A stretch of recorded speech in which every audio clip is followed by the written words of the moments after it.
فأعوذ بالله من الشيطان الرجيم إن المتقين في جنات وعيون آخذين ما آتاهم ربهم إنهم كانوا قبل ذلك محسنين كانوا قليلا من الليل ما يهجعون وبالأسحار هم يستغفرون۔ سورۃ الذاریات کی یہ آیات آپ کے سامنے پڑھی ہیں۔ اللہ تعالیٰ ارشاد فرما رہے ہیں کہ بے شک وہ لوگ جو اہل تقوی ہیں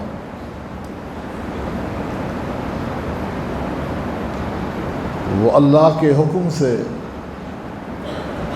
جنات میں ہوں گے، جنت نہیں جنات میں ہوں گے، ان کے لیے بے شمار جنتیں ہیں۔ وعیون اور بہتے چشمے ہیں، میٹھے پانی کے، دودھ کی نہریں، شہد کی نہریں، جنتی شراب کی نہریں۔ اس سے بڑھ کر یہ کہ آخذین ما آتاہم ربہم، ان کا رب انہیں بذات خود اپنی نعمتیں عطا فرما رہا ہوگا اور یہ اللہ سے اپنے انعامات وصول کر رہے ہوں گے۔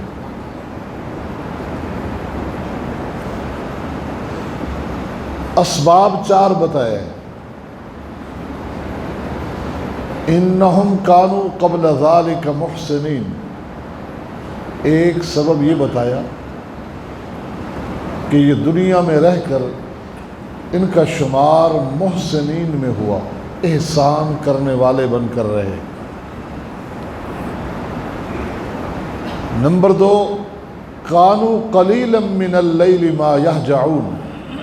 رات کا کم حصہ سوتے تھے اور زیادہ حصہ اللہ کی عبادت میں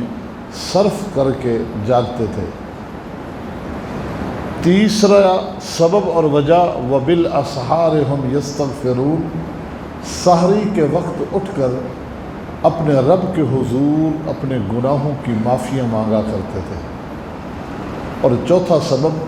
وفی اموالہم حق معلوم للسائل والمحروم، اور وہ جانتے تھے کہ جو مال اللہ نے ہمیں دیا ہے یہ سارا ہمارا نہیں ہے، کچھ اللہ نے ہمیں اپنے استعمال کے لیے دیا ہے اور کچھ اس میں اللہ نے دیا ہمیں ہے لیکن اوروں کو دینے کے لیے دیا ہے، امانتاً دیا ہے کہ اس میں جو مال تمہیں دیا ہے اس میں ان مستحقین کا حق بھی ہے جو مانگتے ہیں اور ان کا حق بھی ہے مستحقین کا جو نہیں مانگتے۔ یہ 4 سبب تھے۔ تو اس میں ایک سبب جو ہے کانوا قلیلا من اللیل ما یہجعون، رات کی عبادت ہے۔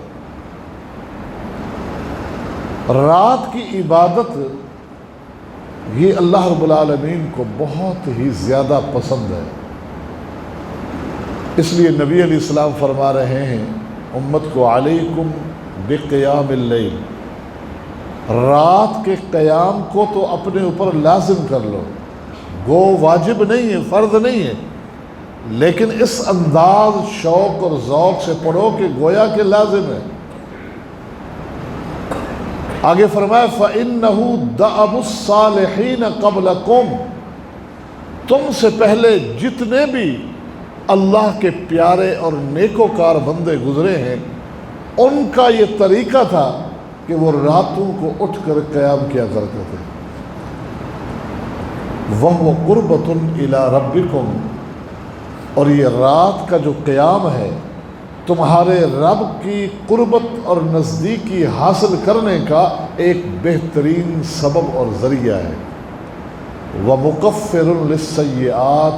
اور یہ تمہارے گناہوں کا کفارہ ہے۔ وَمَنْہَاتٌ لِلْآثَامِ، اور گناہوں سے فتنوں سے باز رہنے کا ایک بہترین سبب ہے، رات کے قیام کو لازم کرو، اللہ بہت سارے فتنوں سے محفوظ فرما لیتا ہے۔ اللہ رب العالمین اپنے پیغمبر کو حکم دے رہے قرآن مجید میں، یا ایھا المزمل قم اللیل الا قلیلا نصفہ او انقص منہ قلیلا او زد علیہ ورتل القرآن ترتیلا۔ اور چادر اوڑھ کے رہنے والے میرے نبی اٹھو، رات کے اکثر حصے میں قیام کیا کرو، آدھی رات کر لیا کرو، یا آدھی رات سے کچھ کم حصہ صحیح پر قیام کیا کرو، آدھی رات سے کچھ زیادہ ہو جائے تو اور بہتر ہے۔ وَرَتِّلِ الْقُرْآنَ تَرْتِيلًا، اور اس عبادت میں قرآن پڑھا کرو، اور قرآن بھی ٹھہر ٹھہر کے پڑھا کرو۔ رب تعالیٰ اپنے نبی کو حکم دے، وَمِنَ اللَّيْلِ فَتَہَجَّدْ بِهِ نَافِلَةً لَكَ عَسَىٰ أَن يَبْعَثَكَ رَبُّكَ مَقَامًا مَحْمُودًا۔ اے میرے نبی، رات کو نماز تہجد کے لیے اٹھ جایا کرے، یہ اس حال میں کہ آپ کے لیے ایک زائد عمل ہے، ایک زیادہ مشقت کا ہم نے آپ کو پابند کیا ہے، لیکن اس نماز تہجد کا اہتمام آپ کریں۔ قیامت کے دن جو سب سے عالی المرتبہ مقام ہے، مقام محمود، اس تک پہنچانا اے میرے نبی تجھے میرا کام ہے۔ فتحجد بھی، دوسری جگہ فرمایا وَمِنَ اللَّيْلِ فَاسْجُدْ لَهُ وَسَبِّحْهُ لَيْلًا طَوِيلًا، رات کے کچھ حصے کو اپنے سجدوں کے لیے وقف کر لو، سجدوں کے لیے رات کے کچھ حصے کو وقف کرو۔ وَسَبِّحْهُ لَيْلًا طَوِيلًا، اور رات کا ایک خاصا حصہ اللہ کے سامنے گڑ گڑا کر تسبیحات اذکار میں رکوع سجود میں بسر کیا کرو۔ یہ قرآن مجید ہے، اللہ رب العالمین حکم دے رہے ہیں اس رات کے قیام کے باوجود اس کے کہ یہ فرض نہیں ہے، لیکن اس کی عظمت کے پیش نظر اللہ رب العالمین یہ تاکیدات ہمیں ارشاد فرما رہے ہیں۔ نبی علیہ السلام نے ایک موقع پر اللہ کے فرمان کو امت کے سامنے یوں نقل کیا کہ اللہ کو سب سے زیادہ محبوب تو وہ فرائض ہیں جو اپنے بندوں پر اللہ نے لاگو کیے، فرائض کے بعد اللہ کا قرب حاصل کرنے کا سب سے بہترین ذریعہ نوافل ہے۔ نوافل کی ادائیگی سے اللہ بندے کے اتنا قریب ہو جاتا ہے، اتنا قریب ہو جاتا ہے کہ گویا کہ اس کی آنکھ ہو گیا، اس کا کان ہو گیا، اس کا ہاتھ ہو گیا، اس کی زبان ہو گئی، اور رب فرماتا ہے لَإِن سَأَلَنِي لَأُعْطِيَنَّهُ، یہ وہ بندہ ہے جو راتوں کو قیام اور نوافل کے اہتمام کرتا ہے۔ لَإِن سَأَلَنِي لَأُعْطِيَنَّهُ، یہ اللہ فرما رہا ہے، حدیث قدسی ہے، اب یہ جو کچھ مجھ سے مانگے گا میں اس کو ضرور دوں گا۔ وَلِنِ اسْتَعَاذَنِي فَلَأُعِيذَنَّهُ، یہ مجھ سے کسی بھی فتنے سے، کسی بھی مصیبت سے میری پناہ طلب کرے گا تو میں اس کو ضرور اپنی پناہ میں لے لوں گا، کیونکہ یہ نوافل کا اہتمام کرنے والا۔ آج کی نشست کا ہمارا موضوع آپ نے دیکھا ہے کہ رات کا قیام، جسے قیام اللیل، نماز تہجد، قیام رمضان اور نماز تراویح کے نام سے موسوم کیا جاتا ہے، یہ ایک ہی عبادت ہے۔ عام دنوں میں اسے قیام لیل اور نماز تہجد کے نام سے پکارا جاتا ہے، ماہ رمضان میں اس کے دو نام اور بھی، قیام رمضان اور نماز تراویح کا نام بھی دے دیا جاتا ہے۔ یہ وہ قیام ہے جس کے بارے میں نبی علیہ السلام نے فرمایا من قام رمضان ایمانا واحتسابا غفر له ما تقدم من ذنبه، یہ قیام بالخصوص رمضان کے اندر اس قیام کا اہتمام کرنا، اے انسان تیری زندگی کے سارے گناہوں کے کفارے اور بخشش کا ذریعہ بن سکتا ہے، لیکن 3 چیزیں اگر تو نے لازم کر لی،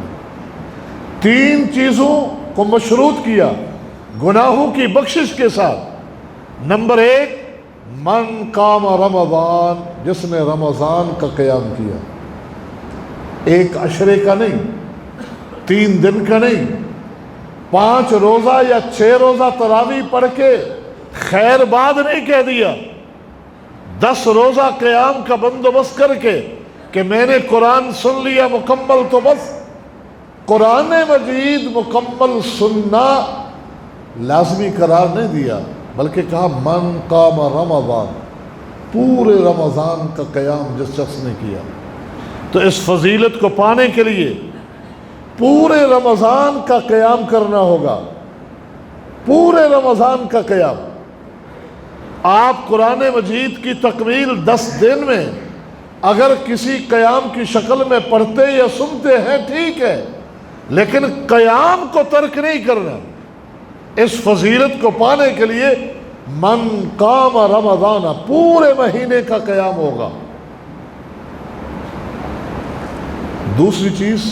ایمان، عقیدے کی درستگی، ایمان کی حالت، اور تیسری چیز واحتسابہ، ثواب کی نیت۔ یہ 2 چیزیں الحمدللہ ٹوٹی پھوٹی ہمارے اندر موجود ہے۔ ایمان، عقیدے کی درستگی اور قیام کے لیے ہماری حاضری یقیناً کسی سے لینے دینے کے لیے تو نہیں ہوتی، اللہ جانتا ہے، اللہ ہی کی رضا کے لیے، اللہ قبول کرے۔ تیسری جو شرط ہے وہ اہم ترین ہے کہ اس قیام کو آپ چند دنوں کے لیے نہیں کہ پھر مارکیٹنگ عام ہو جائے تو ہم اس کو خیر باد کہہ کے چلے جائیں، بلکہ پورے مہینے پہ ہم نے لازم کرنا ہے۔ من قام رمضان، جب اس فضیلت کو ہم پا سکیں گے، اگر ہم نے 2 دن چھوڑ دیے تو من قام رمضان کا مصداق ہم نہیں بن سکتے کہ پورے رمضان کا ہم قیام نہیں کر سکتے۔ یہ تینوں چیزیں ہوں گی تو کہا غفر لہ ما تقدم من ذنبہ، زندگی کے گناہوں کی بخشش کوئی معمولی اور عام یا کوئی گھاٹے کا سودا نہیں ہے۔ تو یہ قیام رمضان، رمضان کے مہینے میں سہولتاً اسے نماز عشاء کے بعد یا رات کے کسی حصے میں بھی ادا کیا جاتا ہے وہی قیام جس کو عام دنوں میں ہم نماز تہجد سے تعبیر کرتے ہیں، کیونکہ سیدہ عائشہ رضی اللہ تعالی عنہ والا وہ معروف فرمان معلوم ہے سب کو کہ سائل ابو سلمہ نے ام المؤمنین سے پوچھا کیف کانت صلاۃ رسول اللہ صلی اللہ علیہ وسلم فی رمضان، ام المؤمنین اللہ کے رسول صلی اللہ علیہ وسلم کی رمضان کی راتوں کی نماز کا حال کیا ہے، رمضان میں آپ جو خصوصی قیام فرماتے وہ کیا تھا، کتنا تھا؟ ام المؤمنین نے کیا فرمایا؟ ما کان یزید فی رمضان ولا فی غیرہ علی 11 رکعہ، رمضان ہو یا غیر رمضان آپ 11 رکعات نماز ادا کیا کرتے تھے۔ سائل نے سوال رمضان سے متعلق کیا، لیکن ام المومنین نے جواب میں عموم رکھ کر جو دوسرا مسئلہ سمجھایا وہ یہی کہ رمضان کا جو قیام ہے یہ اس عام قیام سے علیحدہ نہیں ہے وہی تعداد بھی وہی ہے کہ آپ تو سال بھر یہ قیام کرتے تھے، ورنہ اگر ہم قیام رمضان یعنی نماز تراویح اور نماز تہجد کو جدا جدا کرے تو معاذ اللہ ام المؤمنین سیدہ عائشہ کے اس جواب کو سوال کے موافق نہیں سمجھا جائے گا، اور پھر سائل کا استفسار بھی نہیں ہے کہ میں نے تو رمضان کے قیام کے بارے میں بتایا، آپ نماز تہجد کی بات کر رہی ہیں۔ ان کا بھی خاموش ہو جانا یہ اس بات کی دلیل ہے کہ رات کا جو قیام ہے، رمضان کا جو قیام ہے، نماز تراویح کے نام سے جسے یاد کیا جاتا ہے یہ وہی نماز ہے جو نماز تہجد ہے۔ سیدنا ابو ذر غفاری رضی اللہ تعالی عنہ کے بیان کردہ وہ حدیث جس میں اللہ کے نبی صلی اللہ علیہ وسلم نے 3 راتوں میں نماز باجماعت صحابہ کرام کو پڑھائی، اس کی تفسیر سنن نسائی میں موجود ہے۔ فرماتے ہیں کہ جب اللہ کے پیغمبر علیہ السلام کے دور میں ہمیں روزے رکھتے رکھتے بقیہ 7 دن رہ گئے، یعنی 23ویں شب، تو آپ صلی اللہ علیہ وسلم نے ہمیں نماز پڑھائی، اور کب تک پڑھائی؟ قام بنا حتی ذہب ثلث اللیل،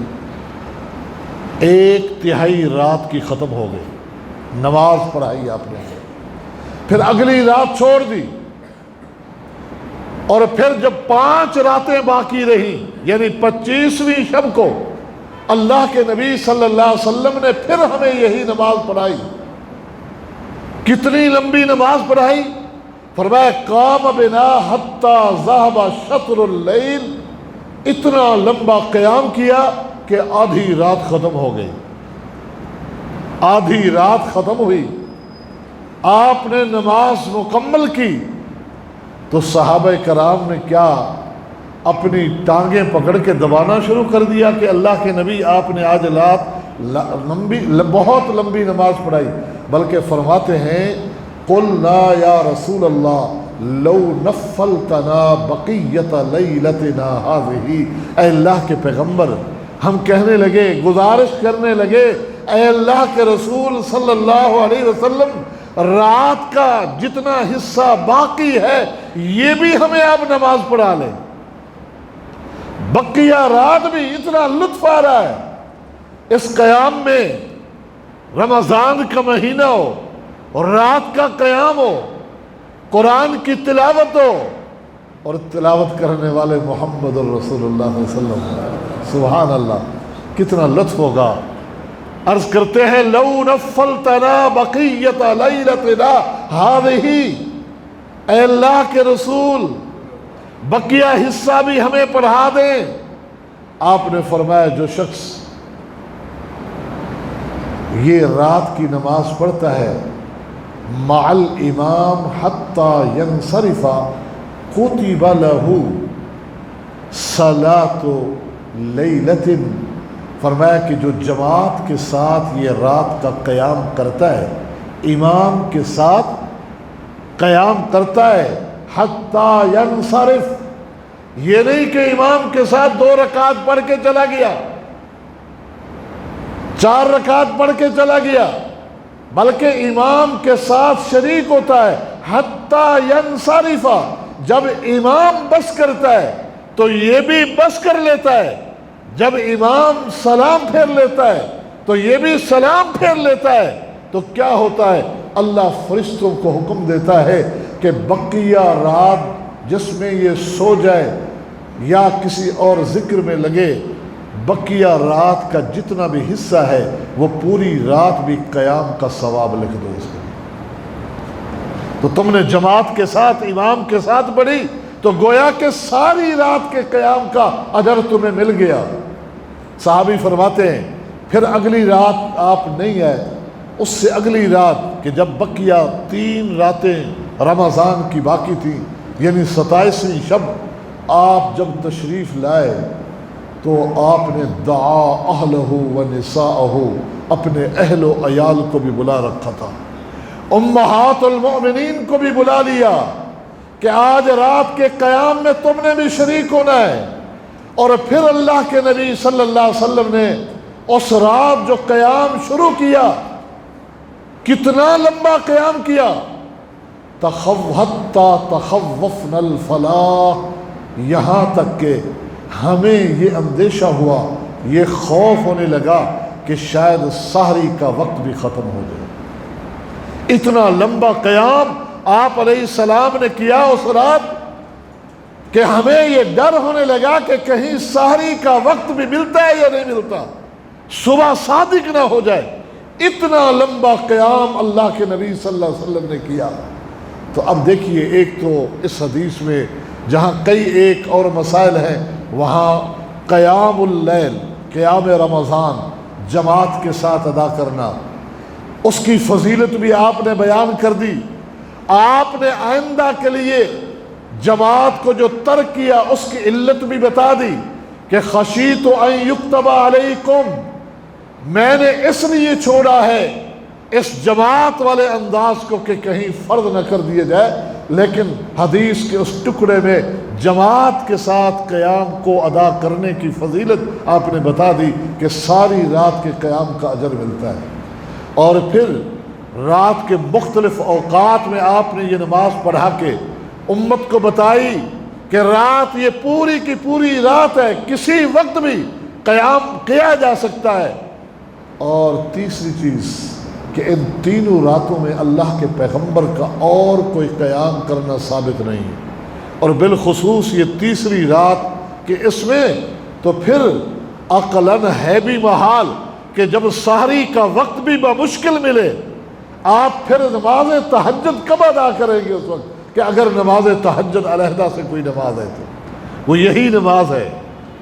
نماز تہجد بھی یہی نماز ہے۔ یہ دو نمازیں مختلف کر کے امت کو بتانے کا مقصد لوگوں کا صرف اور صرف یہ ہوتا ہے کہ اس حدیث کو ٹھکرایا تو نہیں جا سکتا، اس حدیث کی صحت کو آج تک کسی نے چیلنج ہی نہیں کیا، تو پھر اگر اس کو ایک نماز مانتے ہیں تو 11 رکعات سنت ہونا مسلم ہوتا ہے، ماننی پڑے گی۔ لہذا ہم اس کو جدا جدا کر دیں کہ یہ تو نماز تہجد ہے،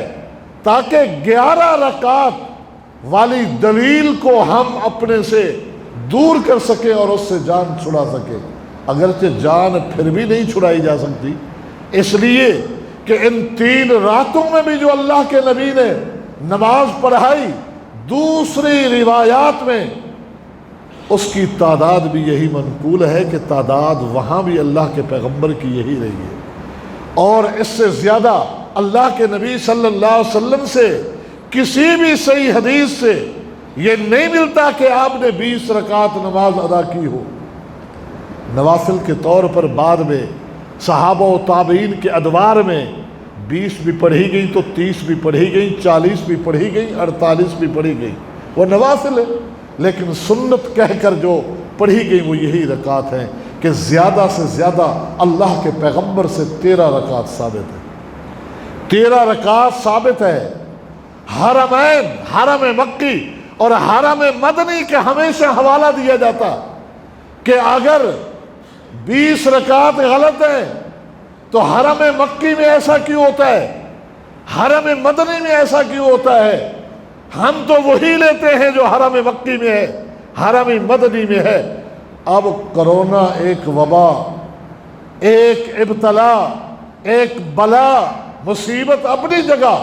لیکن 2 سال سے حرمین میں 13 رکعت نماز کا اہتمام جو ہو رہا ہے، اب دلیل کیوں نہیں دی جاتی کہ ہم تو وہی نماز لیں گے جو حرم مکی اور حرم مدنی میں دی جاتی ہے؟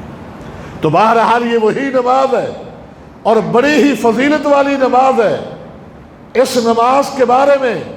اللہ کے نبی صلی اللہ علیہ وسلم کا یہ فرمانا، غفر لہ ما تقدم من ذنبی،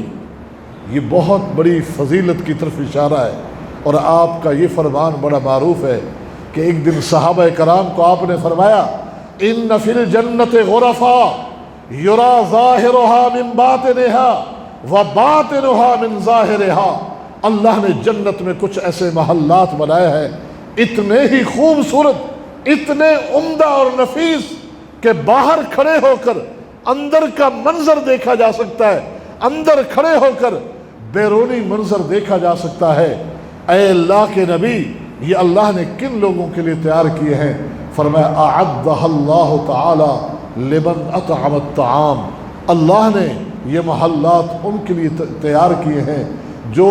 غریبوں مسکینوں میں کھانا بانٹتے ہیں۔ اطعم الطعام، راشن تقسیم کرتے ہیں، لوگوں کو ان کی غذا غلہ اناج ان تک پہنچاتے ہیں۔